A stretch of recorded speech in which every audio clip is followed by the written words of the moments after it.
የኔ ጥያቄ አምላክ መለኮት ባህሪው የማይሞት የማይበላ የማይደክም ህያው የትም ቦታ መገኘት የሚችል እኔ ውስጥ ያለውን ነገር የሚያውቅ ነው እና ያንን ያ ባህሪ ነው የመለኮት የምንነቱ ባህሪ ነው አይደለ? ሰው ያንን ምንነት ሼር የሚያደርጉ አካላቶች አሉ። ልክ ሰው ማለት የሚበላ የሚደክም የሚተኛ ምናምን ሆኖ ያ ሰው የሚባለው ምንነት ሼር የሚያደርጉ አካላቶች እንዳሉ ሁሉ ማለት ነው። ተረዳኸኝ? ሰው ይሄ መለኮት አብም ሼር የሚያደርግ ወልድም መንፈስ ቅዱስም ሼር ያደርጋሉ። ልክኛ የሰው ምንነት ሼር ተደራርገን እኔ ውስጥም አንተ ውስጥም አንድ ምንነት እንዳለ ሁላ ማለት ነው እና አብም አይሞትም አብም አይበላም አብም አይደክምም ብለን መንፈስ ቅዱስም አይሞትም አይበላም ብለን ወልድም እንደዛ ብለን ከዛ አንድ አምላክ እንዴት ነው የምንለው? አንድ ነው እንዴት እንላለን? ምክንያቱም እኛም አንድ ባህሪ ሼር አድርገን 3 ነን 4 ነን 6 ነን። ገባህ አይደለ? እሺ ቅድም ዮሐዴ ኦልሬዲ ቅድም እኔም ብዬው ነበረ። ዮሐዴም ድጋሚ አድሬስ አድርጎታል። ዮሐዴ በቃ የቅድሟን ሀሳብ አንዴ ሪፍሬዝ አድርግላትና መጨረሻ ላይ ያነሳውን ሀሳብ ከዛ ወደ ሀሳቡ እንግባ።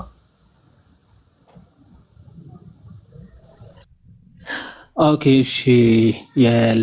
የልደት ኦኬ። ቅድም በአጭሩ ምን ብለን ነበረ መሰለሽ?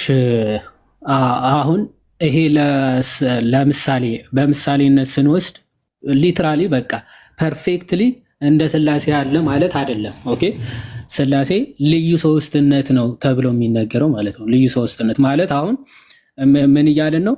ሰዎች 3 ወይም ደግሞ 4 ምናምን ተብለው ሲነገርላቸው ኤግዚስተንሳቸው ወይም ደግሞ ህልውናቸው ራሱ አንዱ ላይ ዲፔንድ የሚሆን አይደለም። ቅድምም ብያለሁ፣ ጋዲ ያለ እኔ ኤግዚስት ማድረግ ይችላል፣ እኔ ያለ ጋዲ ኤግዚስት አደርጋለሁ ማለት ነው። ኦኬ ሰዎች እንደዚህ ነን። 3 ቢንግስ ወይም ደግሞ በጣም ብዙ የተለያየ በቢንግ ደረጃ ራሱ በህልውና ደረጃ ራሱ አንዱ ያለ አንዱ ኤግዚስት ማድረግ የሚችል ነው። አንድ በስላሴ አካላት መካከል ግን እንደዚህ ያለ አይደለም። ኦኬ ኩነት የሚባል ነገር አለ። አብ፣ ልብ፣ ወልድ፣ ቃል፣ መንፈስ ቅዱስ ደግሞ እስትንፋስ ወይም ደግሞ ስፒሪት ተብሎ ይነገራል።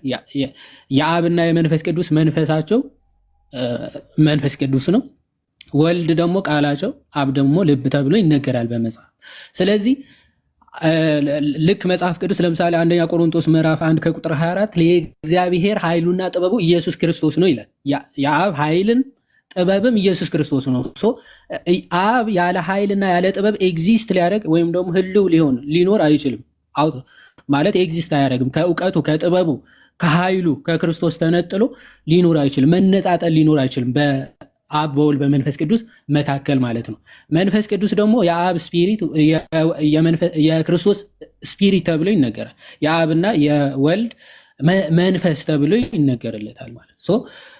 አሁን አብና ወልድ ከመንፈሳቸው ወይም ከባህሪ መንፈሳቸው ከመንፈስ ቅዱስ ተነጥለው ወይም ደግሞ መነጠል ተነጥሎ መኖር የሚባል ነገር በጭራሽ የለም። ስለዚህ ከኤግዚስተንስ ከቢንግ አንጻር አንድ ቢንግ ነው ያለው በአብ በወልድ በመንፈስ ቅዱስ መካከል ማለት ነው። 3 አምላክ ልንላቸው በፍጹም አንችልም። መነጣጠል መለያየት በሶስቱም አካላት መካከል ስለሌለ ማለት ነው። ኦኬ ልክ ክርስቶስ አብ በእኔ እንዳለ እኔም በአብ እንዳለው ብሎ ተናግሯል። ኦኬ አብ በእኔ አለ እኔም ደግሞ በአብ አለው ብሎ በግልጽ ተናግሯል።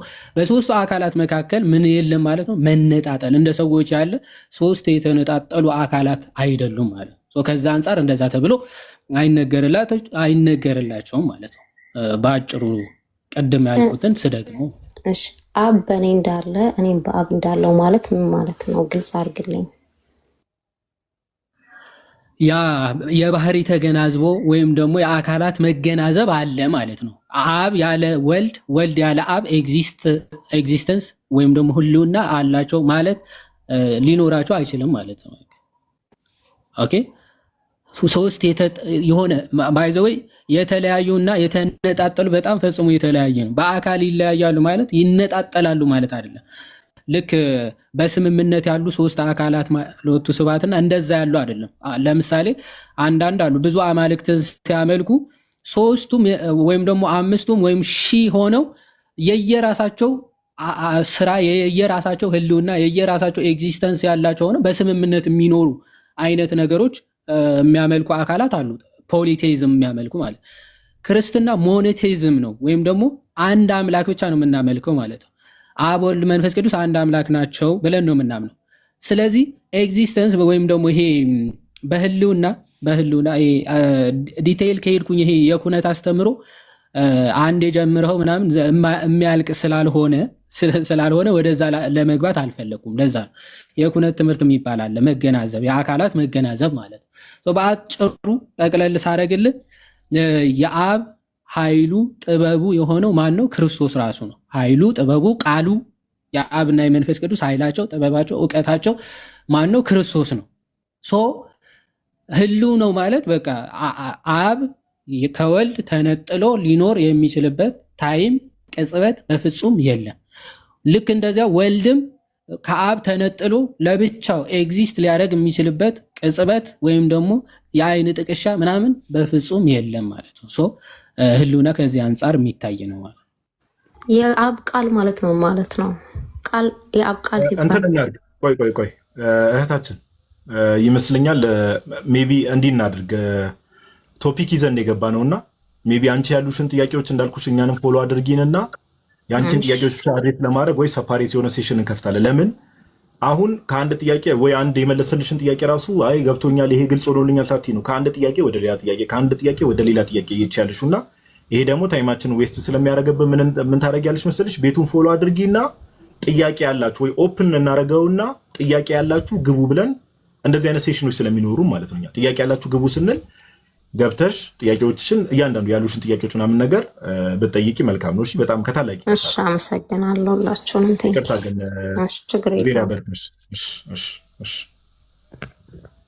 ዮሐዴ አንተ እኔ ከእንትን አንጻር ጀስት ለመግቢያ ያክል ከዶክሶሎጂ አንጻር ከክብር አንጻር አለ አይደለ ጌታችን ኢየሱስ በሰማይ ካለው ክብር አንጻር ሐዋርያትም ደግሞ ለእርሱ ክብር ከመስጠታቸው አንጻር የተወሰኑ ሀሳቦችን አነሳለሁ። ቀጣይ ደግሞ አንተ ተዘጋጅ የምታነሳቸውን ሀሳቦች።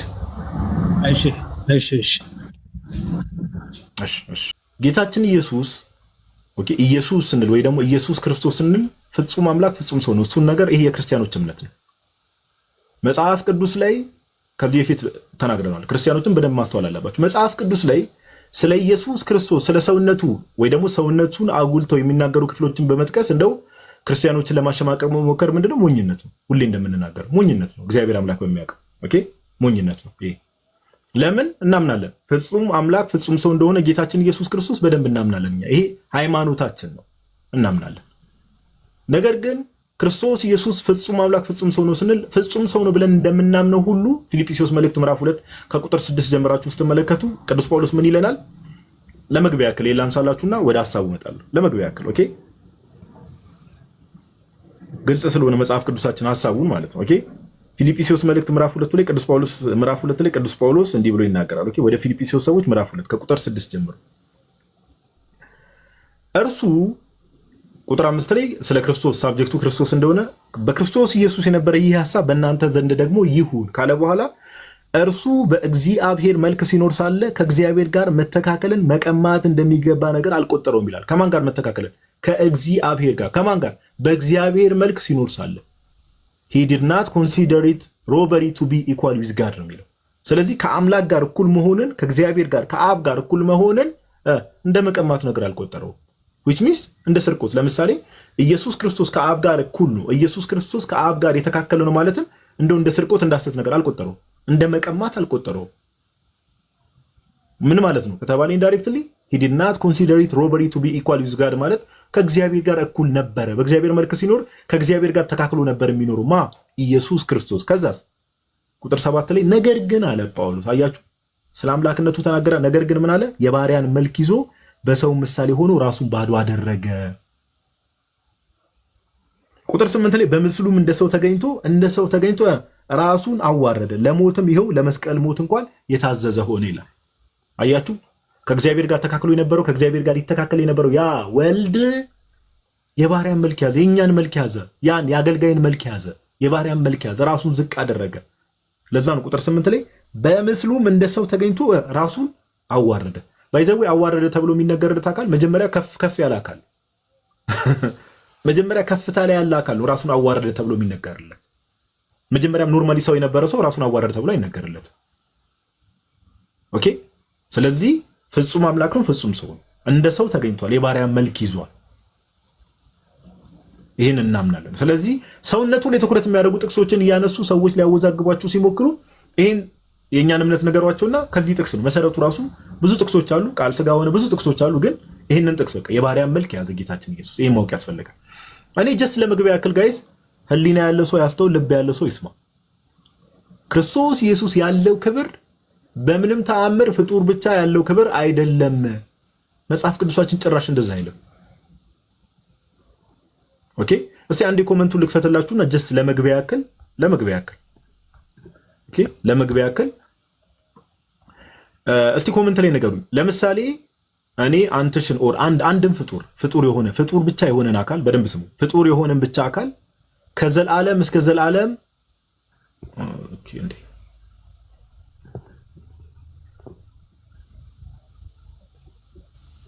ይቅርታ ኮሜንት ላይ ያሳውቁኝ። አንድን ፍጡር የሆነን አካል ከዘላለም እስከ ዘላለም ለእርሱ ክብር ይሁን ብዬ መናገር እችላለሁ? እስቲ ኮሜንት ላይ ያሳውቁኝ። አንድን ፍጡር የሆነን አካል ከዘላለም እስከ ዘላለም ለእርሱ ክብር ይሁን ተብሎ መናገር ይቻላል?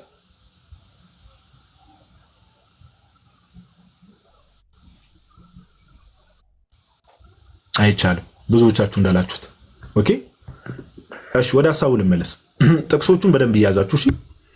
ለምንድን ነው ፍጡር ለሆነ አካል ይቅርታ ኮሜንት ያጠፋው መስሎኛል እኮ ማይ ባድ ኮሜንት ሴቲንግስ ኦፍ ላርክ። ለምንድን ነው ፍጡር ለሆነ አካል ከዘላለም እስከ ዘላለም ለእርሱ ክብር ይሁን ተብሎ መናገር የማይቻለው ከተባለ ፍጡር ነው እንዴ። ዘላለማዊ ላልሆነ አካል ኢተርናል ላልሆነ አካል ከዘላለም እስከ ዘላለም ለእርሱ ክብር ይሁን ተብሎ ሊነገር አይችልም። በብሉይ ኪዳንም በሉት ቤትም አንድም ቦታ ለፍጡር ከዘላለም እስከ ዘላለም ለእርሱ ክብር ይሁን ተብሎ ተነግሮ አያውቅም ኤክሰፕት ለእግዚአብሔር። በጣም በሚገርማችሁ ሁኔታ ጌታችን ኢየሱስ ግን ከዘላለም እስከ ዘላለም ለእርሱ ክብር ይሁን ተብሎ አንድ ሐዋርያ ብቻ አይደለም ጋይስ፣ አንድ ብቻ አይደለም፣ 2 3 ማን መሰላችሁ? ጨራሽ ቅዱስ ዮሐንስ ወንጌላዊ፣ ቅዱስ ጴጥሮስ፣ ቅዱስ ጳውሎስ ሶስቱ ሐዋርያት ለክርስቶስ ኢየሱስ እንደዚህ አይነት ክብርና ምስጋና ሲሰጡ እንመለከታለን። ከዘላለም እስከ ዘላለም። እሺ ጥቅሶቹን ያዙ። ይሄን ለምንድን ነው የምናሳየው? ለፈጣሪ የሚሰጥ ክብር ብቻ፣ ለእግዚአብሔር አምላክ የሚሰጥ ክብር ብቻ፣ ኦኬ ለፈጣሪ ለመለኮት ብቻ የሚሰጥ ክብር ለሱ ሲሰጥ እንመለከታለን። ይሄ ምንን ያሳያል? ጌታችን ኢየሱስ ክርስቶስ ኢየሱስ የባህሪ አምላክ እንደሆነ ያሳያል አርጊውመንታችን። ለምሳሌ ጥቅሱን ያዙላችሁ። ዮሐንስ ራእይ ምዕራፍ 1 ቁጥር 6 ኦኬ። ዮሐንስ ራእይ ምዕራፍ 1 ቁጥር 5 እና 6ን አብረን እናንብበው። ዮሐንስ ራእይ ምዕራፍ 1 ቁጥር 5 እና 6 ጥቅሱን ያዙ። እንዲህ ይላል፣ ከታመነው ምስክር ከሙታንም በኩር የምድርም ነገስታት ገዢ ከሆነ ከኢየሱስ ክርስቶስ ጸጋና ሰላም ለእናንተ ይሁን ይላል። እያወራ እንደሆነ አስተውሉ። ለወደደን ከኃጢአታችንም በደሙ ላጠበን። ቁጥር 6 ላይ እንደዚህ ይላል፣ መንግስትም ለአምላኩና ለአባቱም ካህናት እንድንሆን ላደረገ። ካህናት እንድንሆን ያደረገ ማነው? በደሙ ያጠበን ማነው? ጌታችን ኢየሱስ። ለእርሱ ከዘላለም እስከ ዘላለም ድረስ ክብርና ኃይል ይሁን አሜን። ለማ ለጌታችን ለኢየሱስ በደሙ ያጠበን እርሱ ነው። ኦኬ ለአብ ካህናት እንድንሆን ያደረገን እርሱ ነው። የወደደን በደሙ ያጠበን እርሱ ነው። ለእርሱ ምን አለ ቅዱስ ዮሐንስ ወንጌላዊ? ከዘላለም እስከ ዘላለም ድረስ ክብርና ኃይል ይሁን አሜን አለ። ቀደም ብለን ተነጋግረናል። ለዘላለም የማይኖር ለዘላለም ላልኖር አካል ኦር ለማይኖር አካል ከዘላለም እስከ ዘላለም ለእርሱ ክብር ይሁን ተብሎ ሊነገር አይችልም። ለምን? እኔ ለምሳሌ ዮሐዴን ተመልከቱ፣ አንትሽን ተመልከቱ፣ ሁዳ የምትባለው እህታችንን ተመልከቱ። ሁላችንም ጅማሮ አለን። የሆነ ጊዜ ላይ ነው ኤግዚስተንሳችን የጀመረው። ጌታችን ኢየሱስ ግን ከዘላለም ጀምሮ የነበረው ያ ወልድ ስጋ ስለሆነ ቃል ስጋ ስለሆነ ዮሐንስ ይህን ስለሚያውቅ ሚስጥር ከዘላለም እስከ ዘላለም ለእርሱ ክብር ብቻ ነው አይደለም፣ ክብርና ኃይል ይሁን አሜን። ለፍጡር እንደዚህ ይባላል ጋይስ? ንጹህ ልቦና ላላችሁ ሰው ለፍጡር እንደዚህ ይባላል? ከዘላለም እስከ ዘላለም ክብርና ኃይል ለእርሱ ይሁን አሜን ይባላል? አይባልም። ስለዚህ የመጀመሪያው ማስረጃችን ምንድነው? ዮሐንስ ራእይ ምዕራፍ 1 ቁጥር 5 እና 6 አንብቡት። በተለይ ስፔሲፊካሊ ቁጥር 6 ላይ ከዘላለም እስከ ዘላለም ለእርሱ ክብርና ኃይል ይሁን አሜን ብሎ ቅዱስ ዮሐንስ ወንጌላዊ ጌታችን ኢየሱስ የባህሪ አምላክ እንደሆነ ያሳየናል። ሁለተኛ ነገር በሶስት ይጸናል አይደል የሚባለው? አንደኛ ዮሐንስን አይተናል፣ ሁለተኛ ቅዱስ ጳውሎስ ላሳያችሁ። አሁን መጽሐፍ ቅዱሳችሁን ትከፍቱና ሁላችሁ መጽሐፍ ቅዱሳችሁን ትከፍቱና ሁለተኛ ጢሞቴዎስ ላይ ትሄዱልኛላችሁ። ኦኬ ሁለተኛ ጢሞቴዎስ ምዕራፍ 4 ቁጥር 18 ኦኬ። ሁለተኛ ጢሞቴዎስ ምዕራፍ 4 ቁጥር 18 ከ17 ጀምሮ እናነባዋለን። ጥቅሱን ያልያዛችሁት ድጋሚ አንዳንድ ሰዎች ለመያዝ ልትቸገሩ ስለምትሉ ሁለተኛ ጢሞቴዎስ ምዕራፍ 4 ቁጥር 17 እና 18 እንደዚህ ይላል። ዳሩ ግን የስብከቱ ስራ በእኔ እንዲፈጸም አሕዛብም ሁሉ እንዲሰሙት ጌታ በእኔ አጠገብ ቆሞ አበረታኝ፣ ከአንበሳ አፍም ዳንኩ ካለ በኋላ ከቁጥር 18 ላይ እንዲህ ይላል ቅዱስ ጳውሎስ ጌታም ከክፉ ነገር ሁሉ ያድነኛል፣ ለሰማያዊው መንግስት ይጠብቀኛል ካለ በኋላ ለእርሱ ከዘላለም እስከ ዘላለም ክብር ይሁን አሜን። ቅዱስ ጳውሎስም ደገመው ለእርሱ ከዘላለም እስከ ዘላለም ክብር ይሁን አሜን። ለማ ለጌታችን ለኢየሱስ። ሁለተኛ ጢሞቴዎስ ምዕራፍ 4 ቁጥር 18 ላይ ከዘላለም እስከ ዘላለም ለእርሱ ክብር ይሁን አሜን። ጳውሎስም ደገመው። ስለ ክርስቶስ ኢየሱስ እያወራ እንደሆነ ማወቅ ከፈለጋችሁት ሁለተኛ ጢሞቴዎስ ምዕራፍ 4 ሙሉን ብታነቡት ስለ ኢየሱስ እያወራ ነው የሚጀምረው። ቁጥር 1ን ቁጥር 8ን ቁጥር 14 ለምሳሌ ቁጥር 4 ላይ እንደዚህ ይላል። ቁጥር 1 ላይ እንደዚህ ይላል በእግዚአብሔር ፊት በሕያዋንና በሙታንም ሊፈርድ ባለው በጌታ በኢየሱስ ክርስቶስ ፊት። እዚህ ጋር ጌታ ተብሎ የተጠራው ማነው? ጌታችን ኢየሱስ ነው። በመገለጡና በመንግስቱ እመክርሃለሁ። በመገለጡ በመንግስቱ የተባለው ማን ነው? ማን ነው የሚገለጠው? ጌታችን ኢየሱስ። መንግስቱ የተባለ ማን? የጌታችን ኢየሱስ። አያችሁ ቁጥር 18 ላይ ስትመጡ ምን አለ? ጌታም ከክፉ ነገር ሁሉ ያድነኛል ካለ በኋላ ከላይ ጀምሮ ኮንቴክስቱን ስትመለከቱ ስለ መንግስት እያወራ ይመጣል። ቁጥር 18 ላይ ለሰማያዊው መንግስት ይጠብቀኛል፣ ለእርሱ ከዘላለም እስከ ዘላለም ክብር ይሁን አሜን። ጳውሎስ ደገመው። ዮሐንስ መጀመሪያ አለ፣ ጳውሎስ ደገመው። ኦኬ። ሶስተኛ ቅዱስ ጴጥሮስን እንጨምርበት። ቅዱስ ጴጥሮስ በዚህ በሁለተኛ ጴጥሮስ መልእክቱ ኦኬ፣ ቅዱስ ጴጥሮስ በዚህ በሁለተኛ ጴጥሮስ መልእክቱ ምዕራፍ 3 ላይ እንዲህ ብሎ ይናገራል። ሁለተኛ ጴጥሮስ መልእክቱ ምዕራፍ 3 ቁጥር 18 ላይ ሁለተኛ ጴጥሮስ ምዕራፍ 3 ቁጥር 18 ላይ እንዲህ ብሎ ይናገራል። ነገር ግን በጌታችንና በመድኃኒታችን በኢየሱስ ክርስቶስ ጸጋና እውቀት እደጉ። በማን? በጌታችንና በመድኃኒታችን በኢየሱስ ክርስቶስ ጸጋና እውቀት እደጉ፣ ለእርሱ አሁንም እስከ ዘላለም ቀን ድረስ ክብር ይሁን አሜን። ጴጥሮስም ደገሙ። አሁንም እስከ ዘላለም ቀን ድረስ ክብር ይሁን ለእርሱ ለማን? ለጌታችን ለኢየሱስ ክርስቶስ። ቅዱስ ዮሐንስ ወንጌላዊ ዮሐንስ ራእይ ምዕራፍ 1 ቁጥር 5 እና 6 ላይ ቁጥር 6 ላይ ለእርሱ ከዘላለም እስከ ዘላለም ክብር ይሁን፣ ክብርና ኃይል ይሁን አሜን አለ። ሐዋርያው ቅዱስ ጳውሎስ ሁለተኛ ጢሞቴዎስ ምዕራፍ 4 ቁጥር 18 ላይ ለእርሱ ከዘላለም እስከ ዘላለም ክብር ይሁን አለ። ቅዱስ ጴጥሮስ ሁለተኛ ጴጥሮስ መልእክቱ ምዕራፍ 3 ቁጥር 18 ላይ አሁንም እስከ ዘላለም ድረስ ለእርሱ ክብር ይሁን አለ። ሶስቱም ተስማምተው ከዘላለም እስከ ዘላለም ለእርሱ ክብር ይሁን ለማን? ለጌታችን ለኢየሱስ ክርስቶስ አሜን፣ ክብር ይሁን። ለምን? የባህሪ አምላክ ስለሆነ ነው። ማንም ሰው መጽሐፍ ቅዱስ ላይ እንኳን መጽሐፍ ቅዱስ ላይ አይደለም ሜቢ ተሳስቼ ከሆነ ዮሐዴ እስቲ አንዴ እስልምናው ላይ እንዴት ነው ከፈጣሪ ውጭ ወር እንግዲህ እነሱ መለኮት ከሚሉት አካል ውጭ እንደዚህ አይነት ክብር ሊሰጥ ይችላል ራሱ ወይስ እንዴት ነው የሚታየው? አሁን ለፍጡር ኦር ለመሐመድም ብለው ለማንም ብሰጥ ምንድን ነው የሚባለው? እንደዚህ አይነት ነገር እንደዚህ አይነት ክብር ያ ሽርክ ይባላል በእነሱ። እንኳን እንደዚህ ያለ ክብር ይቅርና የሆነ ከፍ ያለ ሰላምታ ምናምን መስጠት ራሱ በእነሱ እንደ ሽርክ ነው የሚቆጠረውና ከባድ ነው።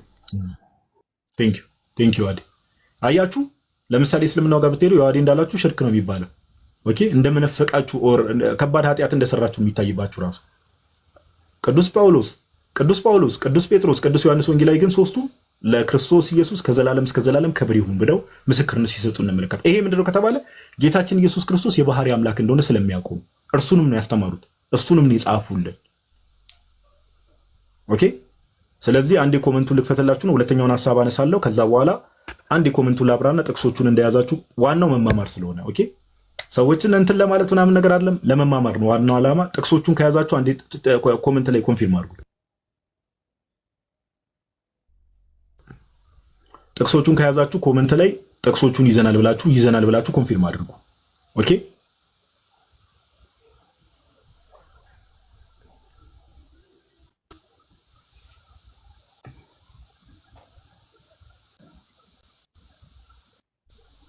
ናይስ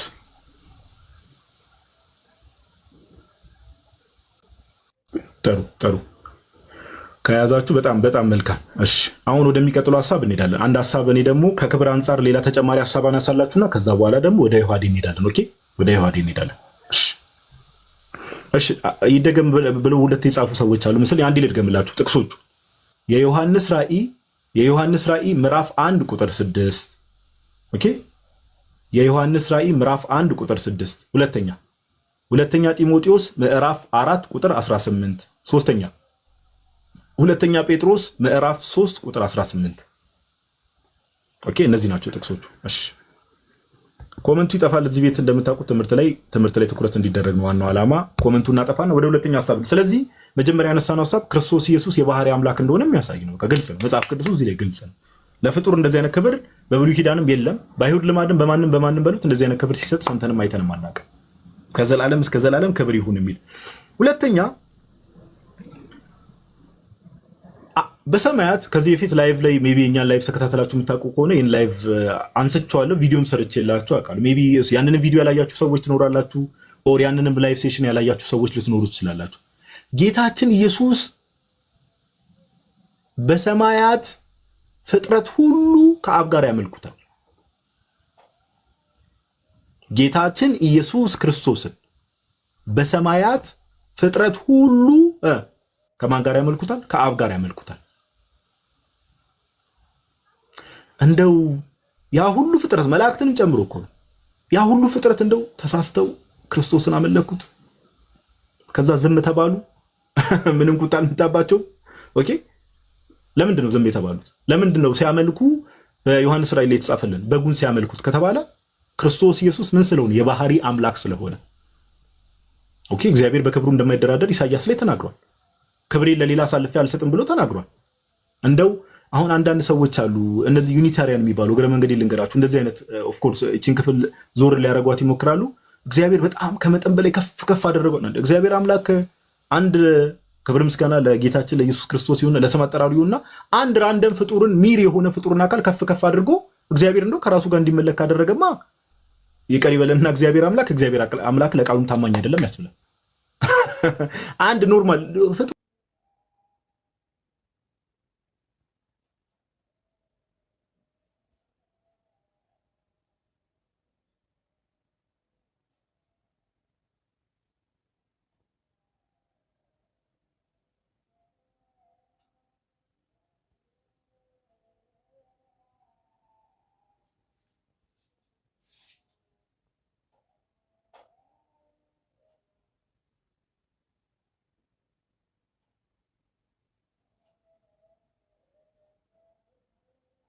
ደረጃ ሁላችንም የምናውቀው ጥቅስ አለ። ከዚህ በፊት ሜቢ በሌላ መልኩ ሲነሳ ተመልክታችሁት ሊሆን ይችላል።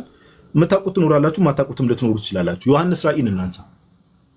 ኦኬ ዮሐንስ ራእይ ምዕራፍ 5 ቁጥር 13 ላይ ዮሐንስ ራእይ ምዕራፍ 5 ቁጥር 13 ላይ አሁን እዚህ ጋር ይቅርታ መሀል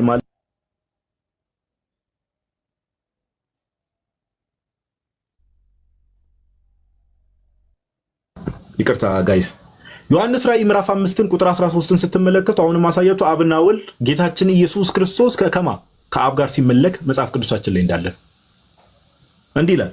ዮሐንስ ራእይ ምዕራፍ 5 ቁጥር 13 ጥቅሱን ያዙት። ዮሐንስ ራእይ ሁላችሁም ጻፉ። ምዕራፍ 5 ቁጥር 13 እንዲህ ይላል። በሰማይና በምድርም በደንብ አስተውሉ። በሰማይም በምድርም ከምድርም በታች በባህርም ላይ ያለ ፍጥረት ሁሉ ፍጥረት ሁሉ በእነርሱም ውስጥ ያለ ሁሉ ምን እንደሚሉ ተመልከቱ።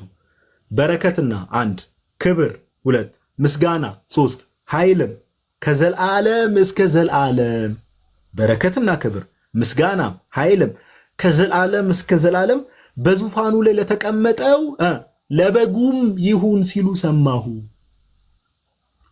አያችሁ ጌታችን ኢየሱስ ክርስቶስን በጉ የተባለው ማን? ጌታችን ኢየሱስ ክርስቶስ ነው።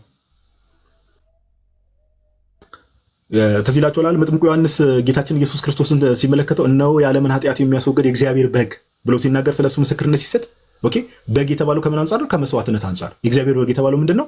ራሱን ለሰው ልጆች አሳልፎ ስለሰጠ ኦኬ እና በጉ የተባለው ማን? ጌታችን ኢየሱስ። ለዛ ነው በረከትና ክብር ምስጋናም ኃይልም ከዘላለም እስከ ዘላለም በዙፋኑ ላይ ለተቀመጠው ለበጉም ይሁን ሲሉ ሰማሁ።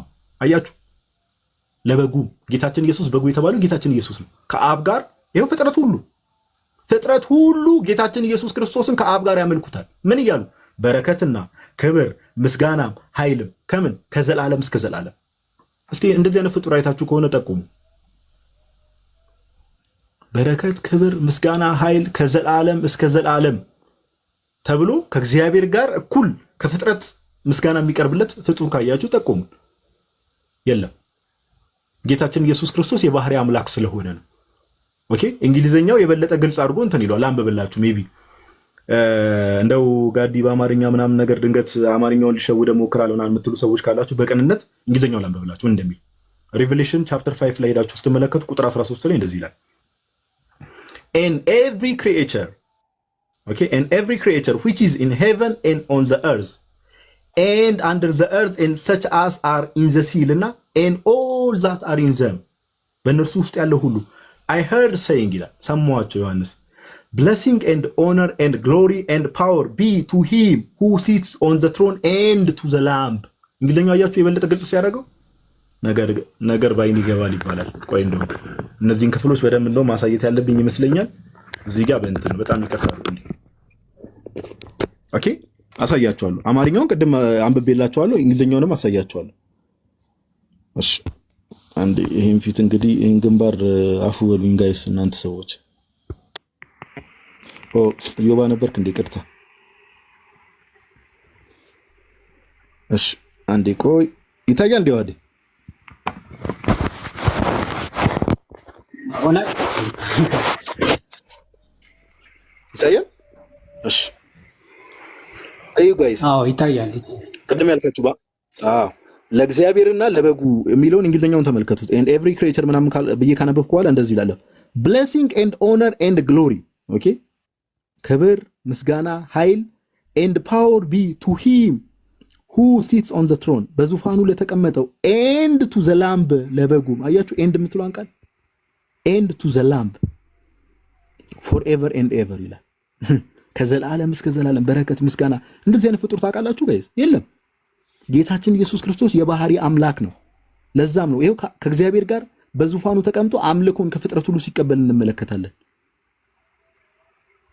በዚህ ብቻ ቢያበቃ ጥሩ ነው። አንድ ነገር ላሳያችሁ። ኦኬ አንድ ነገር ላሳያችሁ። እንዲህ የሚል ቃል እንመለከታለን። ራእይ 7 ላይ ለምሳሌ ለአብ እንዲህ ብለው ራእይ 7 ዮሐንስ ራእይ ምዕራፍ 7 ላይ እንዲህ የሚል ነገር አለ። እስቲ አንተ አንዴ በትልቁ አድርገኝ። ቆይ ከዛ ተመልሰኛል። አንዴ በትልቁ አድርገኝ።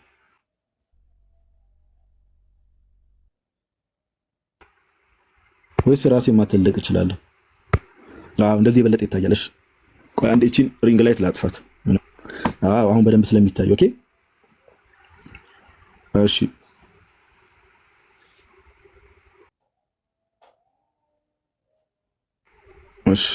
ወይ አንዴ ራእይ 7:12 ላይ እንዲህ የሚል ቃል እንመለከታለን። መላእክቱ ለእግዚአብሔር አብ እንዲህ ያሉ ምስጋና ሲያቀርቡ እንመለከታለን። በደንብ አስተውሉ። መላእክቱም ሁሉ በዙፋኑና በሽማግሌዎቹ ከአራቱም እንስሶቹ ዙሪያ ቆሙ ነበር። በዙፋኑ ፊት በግንባራቸው ተደፉ፣ ለእግዚአብሔርም እየሰገዱ። አስተውሉ፣ በደንብ አስተውሉ ጋይስ። ትንሽ ድምጼን እንትን እያለኝ ይቅርታ።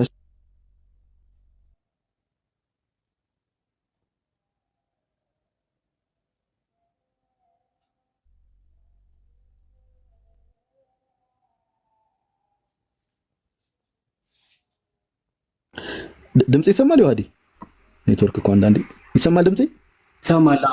አታላ ቢጫ መሀል ላይ አብርቶብኝ ነው። እሺ እንዲህ ይላል። የማይሰማ ከሆነ ይዋዲ ሜቢ ማይከን አብርተን እንትን በለኝ። እሺ አንድ አፍታ። መላእክቱም ሁሉ በዙፋኑና በሽማግሌዎቹ በአራቱም እንስሶች ዙሪያ ቆመው ነበር። በዙፋኑ ፊት በግንባራቸው ተደፉ፣ ለእግዚአብሔርም እየሰገዱ። አስተውሉ። አሜን። ቃላቶቹን ተመልከቷቸው ጋይስ። አሜን ይላሉ። መላእክቱ ይሰግዳሉ። ከዛ በኋላ አሜን በረከትና ክብር። አስተውሉ። በረከትና ክብር። በረከት የሚለውን ቃል ተመልከቱ። ክብር፣ ጥበብም፣ ምስጋናም፣ ውዳሴም፣ ኃይልም፣ ብርታትም ከዘላለም እስከ ዘላለም ድረስ ለአምላካችን ይሁን አሜን አሉ። ምን በረከት አለ፣ ክብር አለ፣ ጥበብ አለ፣ ምስጋና፣ ውዳሴ፣ ኃይል ከዘላለም እስከ ዘላለም ድረስ ለአምላካችን ይሁን አሉ። ይሄን እንግዲህ ለእግዚአብሔር ቀደም ያሳያችሁ ነገር አለ። ይሄ ለእግዚአብሔር ብቻ እየተነገረ ነው። ይሄ ነገር ራሱኑ ኤግዛክትሊ ቃሉን ሁላ ሳይቀይሩት ዮሐንስ ራእይ ላይ ምዕራፍ 5 ቁጥር 12 ላሳያችሁ። ኦኬ ቁጥር 11 ላይ እንደዚህ ይላል፣ አየሁም በዙፋኑ በእንስሶቹም በሽማግሌዎቹም ዙሪያ የብዙ መላእክት ድምጽ አየሁ። መላእክት ናቸው ጋይስ፣ ሁላ ሰዎች አይደሉም። ቁጥራቸውም አላፋት ጊዜ አላፋትና ሺህ ጊዜ ሺህ ነበረ። መላእክቱ። ከዛ እነዚህ መላእክት ምን ሲያደርጉ እንመለከታለን። በታላቅም ድምጽ ሺህ ጊዜ ሺህ አላፋት ጊዜ አላፋት የነበሩት መላእክት ምን ይላሉ? በታላቅም ድምጽ የታረደው በግ ማን? የታረደው በግ ጌታችን ኢየሱስ ምን ኃይልና ባለጠግነት ጥበብም ብርታትም ክብርም ምስጋናም በረከትም ሊቀበል ይገባዋል አሉ። አያችሁ፣ የታረደው በግ ምን ኃይል ሊቀበል ይገባዋል፣ ባለጠግነት ጥበብም ብርታትም ክብርም ምስጋናም በረከትም ሊቀበል ይገባዋል አሉ። ዮሐንስ ራእይ ምዕራፍ 7 ላይ እንደተመለከትነው ሁሉ ለእግዚአብሔር ሊነገር የሚገባን ነገር ብቻ ለታረደው በግ ይኸው ምስጋናን ያቀርባሉ። መላእክቱ እልፍ አላፋት ሺህ ጊዜ ሺህ የነበሩት ምን መላእክት ናቸው ይሄን የሚያቀርቡት ለማ ለታረደው በግ። ኤግዛክትሊ ቃላቶቹ ራሱ ኃይል፣ ባለጠግነት፣ ጥበብ፣ ብርታት፣ ክብር፣ ምስጋና ለማ ለእግዚአብሔር ብቻ የሚነገር ነገር ነው። ለየትኛውም ፍጡር እንደዚህ ተብሎ አይነገርም። ለማንም ኤግዛክትሊ ቃላቶቹ ራሱ ለእግዚአብሔር የሚሉ ቃላቶች ለታረደው በግ ይውላል። ለምን? የታረደው በግ ጌታችን ኢየሱስ ክርስቶስ ቀደም እንዳሳያችሁ የመጀመሪያው ክፍል ላይ 3 ጥቅስ አንስቼ እንዳሳያችሁ የአሁኖቹንም ጥቅስ ይዛችኋል ብዬ ተስፋ አደርጋለሁ። እንዳሳያችሁ ከዘላለም እስከ ዘላለም ለሱ ክብር ይሁን ተብሎ ሲነገር ዘ ኦንሊ ዋን የባህሪ አምላክ እንደሆነ የሚያሳይ ብቸኛ እርሱ ነው። የባህሪ አምላክ ስለሆነ ብቻ ነው ለእርሱ እንደዚህ ተብሎ ሊነገር የሚችለው። ለየትኛውም ፍጡር እንደዚህ ተብሎ ተነግሮ አያውቅም። በየትኛውም ሃይማኖት፣ በየትኛውም እንትን ጌታችን ኢየሱስ ግን የባህሪ አምላክ እንደሆነ ሐዋርያቱ ስለሚያውቁ ጳውሎስና ዮሐንስ ተባብረው ይህን ነገር ሲናገሩ እንመለከታለን። አሁን ደግሞ ሁለተኛ ያሳየኋችሁን ደግሞ ከአብ ጋር በሰማያት ከመላእክት አይቀር ከፍጡራን ሁሉ አምልኮን ሲቀበል እንመለከታለን። ኦኬ አምልኮን ሲቀበል እንመለከታለን።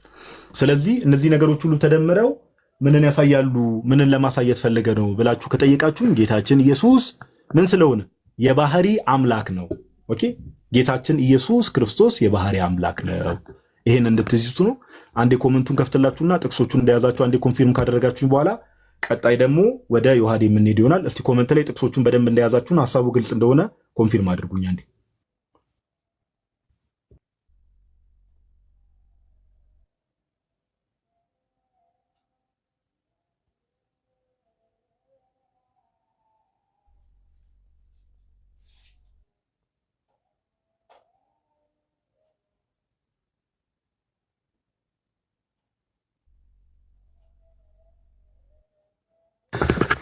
በደንብ ይዛችኋል። ናይስ። ዋናው እናንተ መያዛችሁ ነው። በደንብ ተከታተሉ፣ ታብታብ አድርጉ ምናምን ነገር። ከዛ ቀጣይ ደግሞ ወደ ማን እንመጣለን? ወደ ዮሐዴ እንመጣለን። ዮሐዴ የሚያነሳቸውን ሐሳቦች በደንብ ኦኬ፣ ልባችሁን ክፍት አድርጋችሁ የሚነሱ ጥቅሶችን በደንብ እየጻፋችሁ ኦኬ፣ ሐሳባችሁን በደንብ ኦኬ፣ የሚነሳውን ሐሳቡ ምንድነው የሚለው ነገር እየጻፋችሁ እየተከታተላችሁ ኦኬ። ለምን ከዛ በኋላ ሌላ ጊዜም ሪቫይዝ ታደርጉታላችሁ። ለእናንተም ይጠቅማችኋል። ከሰዎች ጋርም ደግሞ ኢንተራክት እንደዚህ አይነት ንግግሮች ኦር ወሬዎች ማድረግ ከሰዎች ጋር ኢንተራክት ስታደርጉ ምናምን ነገር ክሮስ ቼክ ታደርጋላችሁ። አሁን ዛሬ የተነሳውን ሐሳብ እኔ የማነሳውን ዮሐዴ የሚያነሳውን ሐሳብ ምናምን ነገር ሌላ ጊዜ እንዴ ከዚህ አንጻር እኮ መጽሐፍ ቅዱሳችን እንደዚህ ነው፣ ስለዚህ አምላክ ካልሆነ እንዴት ሊሆን ይችላል እያላችሁ መሞገት ትችላላችሁ። ስለዚህ ዮሐዴ ወደ አንተ ልምጣ። እግዚአብሔር ያክብርልኝ። እኔ እንትን ብያለሁ። እሺ ቆይ ኤክስፓንድ አድርገው ዮሐዴ። እኔ እና እሱን ኤክስፓንድ አድርገን እኔ ኤክስፓንድ ብዙ ይቅርታ። እሺ ዮሐዴ ወደ አንተ ልምጣ። ጋዲ ቃሌ ተሰማልን። ወደ ጸጋውን ያብዛል። በጣም አሪፍ ሌሰን ነው። ኦኬ ስለዚህ በደንብ እንትን በሉ። በደንብ ከያዛችሁ በቃ አለቀ ነገሩ። ዲባንክ ለማድረግ ምናምን በጣም መጽሐፍ ቅዱስ እንዲህ ስለ ክርስቶስ አምላክነት በዚህ በግልጽ እንደዚህ ያሳያል ማለት ነው። ምናልባት ጋዲ ከተቋረጠ ምናምን ንገረኝ እሺ፣ ወይም በውስጥ ምናምን ጻፍልኝ። ኦኬ እኔ ደግሞ ይሄ በፈጣሪ የምታሳየው ነገር አለ። እንዴት ነው ፍላጎት ወይስ? አይ ኖ እንደዚህ ልሁን። አዎ ቪዲዮ ጥቅስ እንትን ልበል ዝም ብዬ አሁን ራሱ እንዳያቋርጥብኝ እንትን እያልኩ። እሺ ሰው እንደዚህ ልቀጥልና ፈጠን እያልኩኝ ጥቅሶችን እየያዛችሁ እንድትቀጥሉ ምናምን ተዘጋጅታችሁ ምናምን እንትን በሉ። እግዚአብሔር አምላክ ሁላችንም የሚያስተምረን ያው እንግዲህ የክርስቶስን አምላክነት እንደው ከመጽሐፍ ቅዱስ ማሳየት ማለት የሆነ ልክ አብርሃምን ወደ ሰማይ ቀና በልና የሰማይን ከዋክብት ቁጠራቸው ብሎት እንዴት ይቻለኛል እንዳለው መቁጠር እስኪያቅትህ ድረስ ነው መጽሐፍ ቅዱስ የሚናገረው ስለ ክርስቶስ አምላክነት ከብሉይ ከሐዲስ። ዛሬ ግን ሞር ፎከስ አድርጌ እኔ ማሳየት የምፈልገው ከፈጣሪ ባህሪያት አንጻር አንድ አካል ፈጣሪ ነው ወይም ደግሞ አምላክ ነው አምላክ አይደለም ለመባል ያው ሶስት መስፈርቶች ቢያንስ ሊያሟላ ይገባል። ፍጥረታትን መፍጠር፣ ሁሉን ማወቅ፣ በሁሉም ቦታ መገኘትና ሁሉን ቻይነት አይደል? እነዚህ አንድ አካል ፈጣሪ ነው ከተባለ ሁሉን ማወቅ፣ በሁሉም ቦታ መገኘትና ሁሉም መቻል የግድ ያስፈልገዋል ማለት ነው። ይህንን በመጽሐፍ ቅዱስ ቶሎ ብዬ ለማሳየት እሞክራለሁ። ክርስቶስ አምላክ ነው ፍጥረታትን የፈጠረ ነው ብለን ስንናገር ዛሬ የሆነ ቪዲዮ ተቆርጦ አይቼ በጣም በሚያስቅ ሁኔታ የዮሐንስ ወንጌል ምዕራፍ 1 የተፈታበት በቃ እንዲህ የሆነ አቋም ከሌለ እንደፈለክ ነው መጻሕፍቶቹን የምትፈታቸው እና ምን አሉ? በመጀመሪያ ቃል ነበረ ሲል ቃል የተባለው ትምህርት ማለት ነው ብለው ግሪኩ ያው ሎጎስ ማለት ትምህርት ማለት ነው ከዛ አንጻር ምናምን ብለው ሲፈቱ ነበር አሉ። አይዘዌ የግሪኩ ትምህርት የሚለው ዶክትሪን ወይም ደግሞ ዶግማ የሚለው የግሪክ ቃል ነው ካላወቃችሁ ወንድሞቻችን። ዶክትሪን ወይም ደግሞ ዶግማ የሚለው ትምህርትን የሚያሳይ ክፍል ነው። ቃል የሚለው ግን ኦኬ በተለያዩ መንገዶች ወይም ደግሞ ሎጎስ የሚለው የተለያዩ ትርጉሞች ሊኖሩት ይችላል። እንደ አገባቡ ሊፈታ ይችላል። ዮሐንስ አንዳንድ ግን አካል ያለው ቃል እንደሆነ በሚገባ የሚያስረዳ ክፍል ነው። በቃ ምንም ልታደርገው አችልም። አካላዊ ቃል ነው። እሱን በምን ልናውቅ እንችላለን? በመጀመሪያ ቃል ነበረ ተብሎ የሆነ ንግግር ወይም ደግሞ ሀሳብ ምናምን በመጀመሪያም ነበረ ተብሎ በጭራሽ አይነገርለትም። ኦኬ እንደ አካላዊ አሴ ፐርሰን በመጀመሪያም ነበረ ተብሎ ሲነገር በቃ አካላዊ ፐርሰናል ሎጎስ እንደሆነ ወይም ወርድ መሆኑ ከዚሁ ማወቅ ይረዳል። ዮሐንስ ኦን ፐርፐዝ ነው መጀመሪያ ቃል ነበረ ብሎ የጀመረው ባይቶ ኦን ፐርፐዝ ነው። መጀመሪያ እግዚአብሔር ነበረ፣ ከእግዚአብሔር ጋር ቃል ነበረ ማለት ይችል ነበር፣ ግን አካላዊነቱን ለማጠየቅ ነው መጀመሪያ ቃል ነበረ ብሎ የሚጀምረው። ይሄ ቃል ዝሩ ቃል ወይ ንግግር ምናምን አይደለም፣ አካላዊ ቃል ነው። እሱ ዝቅ እያለን ስንሄድ ክፍሉ በሚገባ አካላዊ እንደሆነ በሚገባም ስለሚያስረዳ፣ ስለዚህ በመጀመሪያ ቃል ነበረ አለ። ቃልም በእግዚአብሔር ዘንድ ነበረ። ኦኬ ዊዝ ነው የሚለው ኢን ምናምን ራሱ አትለው። ወርድ ከሆነ ኦኬ ውስጥ ነበረ ምናምን ብለህ እንኳን እንዳትፈታው ፕሮስ ይላል፣ ወይም ደግሞ ዊዝ ጋር ነው ከእግዚአብሔር ጋር እንደማለት አካላዊ ለሆነ ነገር የምትጠቀመው ማለት ነው። ከእግዚአብሔር ጋር ነበረ ካለ በኋላ ቃል ራሱ ግን ምንድነው አለ? እግዚአብሔር ነበረ ነው የሚለው። ኦኬ ልክ ቴዎስ ነው የሚለው ሁለቱ ማለት ነው። ቃልም በእግዚአብሔር ዘንድ ነበረ የሚለው በእግዚአብሔር የሚለው ቴዎስ ነው። ቀጥሎ ያለው ቃልም እግዚአብሔር ነበረ የሚለው ቴዎስ ነው ማለት። ስለዚህ ያ ራሱ ቃል ያ ቃል ራሱ ምንድነው? እግዚአብሔር ነው አለ። ኦኬ ይቀጥልና ይህ በመጀመሪያው በእግዚአብሔር ዘንድ ነበረ ካለ በኋላ ባይዘዌ አካላዊ መሆኑ የምታውቁት ቁጥር 3 ላይ ሁሉ በእርሱ ሆነ ከሆነውም አንዳች ስንኳን ያለ እርሱ አልሆነም ነው። ሁሉም የተፈጠረው ራሱ በእርሱ ነው አለ። አሁን በስናፈታ ትምህርት ነው አለ። ትምህርት ማለት ነው በትምህርት ነው ፍጥረታት የተፈጠሩት። ወይ ጉድ ወይ ጀግና! ሁሉ በእርሱ ሆነ እኮ ነው የሚለው በቃል በዚህ በመጀመሪያ በነበረው በቃል ከእግዚአብሔር ካለ እርሱ ካለዚህ ቃል ደግሞ የተፈጠረ አንድም ነገር አንድም ፍጥረት የለም ይላል። ይቀጥልና በእርሱም ሕይወት ነበረች፣ ሕይወትም የሰው ብርሃን ነበረች ይላል። በቃ እርሱ ራሱ በእርሱ ሕይወት አለ። እሱ ነው ለሰው ራሱ ብርሃንን ሕይወትን የሚሰጠዋል። ኦኬ በእርሱ ሕይወት ነበረች፣ ሕይወት አለው፣ ሕያው የሆነ ነው። እሺ ሕያው ነው አለ። በእርሱ ሕይወት ነበረች ማለት ሕያው ነው ማለት። ደን ቀጠለና ሕይወትም ምንድነች? የሰው ብርሃን ነበረች ይላል። ብርሃንም በጨለማ ይበራል፣ ጨለማው አላሸነፈውም ይልና አካላዊ መሆኑን አስረግጦ ሲናገር ምን ቢል ጥሩ ነው? ከእግዚአብሔር የተላከ ስሙ ዮሐንስ የሚባል አንድ ሰው ነበረ አለ። ሁሉ በእርሱ በኩል እንዲያምኑ ይህ ስለ ብርሃን ይመሰክር ዘንድ ለምስክር መጣ። ይሄ ብርሃን የሆነው ቃል ምን አለ? ዮሐንስ የሚባል እኮ መጥቷል። እሱ ዮሐንስ ግን ብርሃን ሳይሆን ብርሃን የሆነው ስለ እርሱ እንዲመሰክሩና በእርሱ እንዲያምኑ ለምስክር መጣ። ዮሐንስ ስለማን ነው እየመሰከረ የመጣው? ብርሃን ስለሆነው ስለዚህ ቃል ሊመሰክር መጣ ነው። ዮሐንስ ራሱ ብርሃን አልነበረም። ይቀጥልና ቅዱስ ዮሐንስ በረከቱ ይደርብን አውዱን ይዘን ዝቅ እያለን ስናነብ 29 ሄዳችሁ ስታነቡ ምንድን ነው የሚላችሁ ዮሐንስ? ኦኬ 29 ላይ ዮሐንስ ስለ ብርሃን ሊመሰክር መጣ እንጂ እሱ ብርሃን አልነበረም አይደል የተባለው። ዮሐንስ ምን ቢል ጥሩ ነው?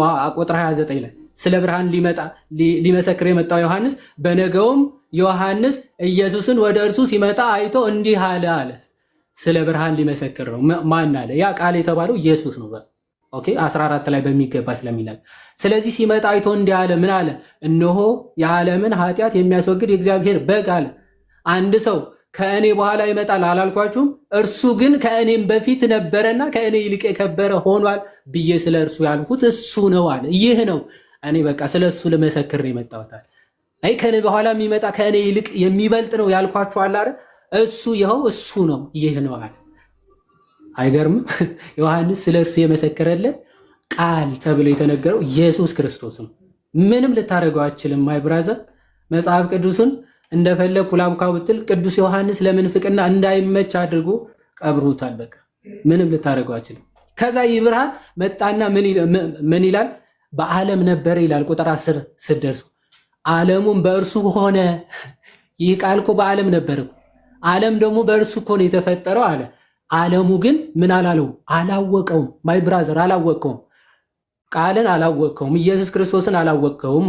ስለዚህ በዓለም እያለ ዓለም በእርሱ ነው የተፈጠረው፣ ግን ዓለም አላወቀውም ይልና የእርሱ ወደ ሆነው መጣ፣ የገዛ ወገኖቹ ግን አልተቀበሉትም። ኦኬ የመጣው አካላዊ ቃል ኢየሱስ ክርስቶስ ነው። ወዴት ነው የመጣው? ወደ ገዛ ወገኖቹ የሚላቸው እስራኤላውያን። ወደ እስራኤላውያን ሰው ሆኖ መጥቷል። ለዛ ነው ቁጥር 14 ላይ ወደ ገዛ ወገኖቹ መጣ፣ ግን ምን አለ?